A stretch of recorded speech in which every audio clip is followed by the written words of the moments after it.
Convidar a todo o mundo, familiares, profesionales, pacientes e persoas interesadas a anotarse no terceiro torneo solidario de axedrez organizado polo Servicio de Neuroloxía e a Asociación de Familiares de Enfermos con Alzheimer, que se celebrará o vindeiro 20 de setembro na Azotea Solidaria.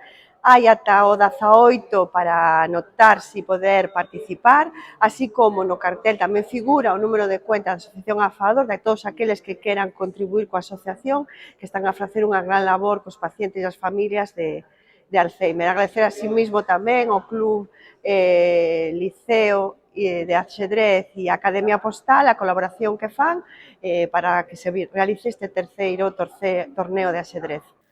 Este torneo vaise celebrar no Parque Biosaudable do Chúo, situado na azotea do edificio de hospitalización, e estará dirixido aos pacientes de Alzheimer, os seus familiares, afeccionados ao axedrez e os traballadores da área sanitaria de Ourense que desexen sumarse a esta iniciativa solidaria.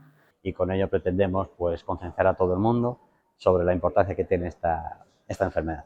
Es fundamental todas las terapias de estimulación cognitiva, tanto a nivel de prevención como de estimulación para personas ya con deterioro cognitivo o ya personas con Alzheimer en fases moderadas y avanzadas. Junto con eso, este mes además celebraremos mesas informativas en toda la provincia, una vez más para concienciar a la población sobre la magnitud de esta enfermedad.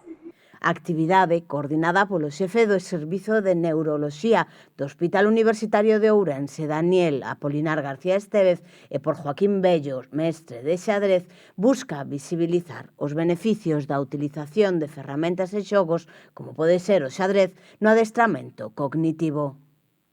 El ajedrez es un deporte que es muy útil, sobre todo en los niños y en las personas mayores.